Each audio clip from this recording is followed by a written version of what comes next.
Hi all, good evening. Basically మనం mind సెట్ని బట్టి మనం ఏదైతే ఫీడ్ చేస్తామో పిల్లలకి అదే ఆలోచన విధానం అనేది వస్తుంది అన్నట్టు.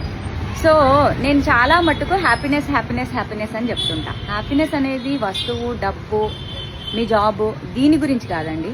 మీ సోల్ రిలాక్సేషన్, మీ సోల్ సాటిస్ఫాక్షన్ ఎందులో ఉంది అనేది వెతకండి అని చెప్తుంటా అన్నట్టు. అసలైన ఆనందం. సో అదే నిన్న మా అమ్మాయి, మా తెలంగాణలో ఏంది అంటే ఆడపిల్లలకి పసుపొట్టిస్తారు అన్నట్టు. సో పసుపొట్టిచ్చి కాలు మొక్కడం అనేది మా సాంప్రదాయం.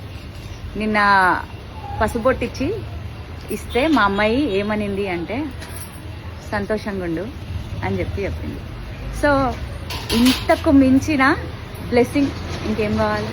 సో సంతోషంగా రేపనే రోజు మనం సంతోషంగా ఉంటామా లేదా అనేది సెకండరీ, కానీ తన ఆశీర్వాదం ఇచ్చింది కాబట్టి 100% హ్యాపీగా ఉంటాం. అది విషయం. Thank you.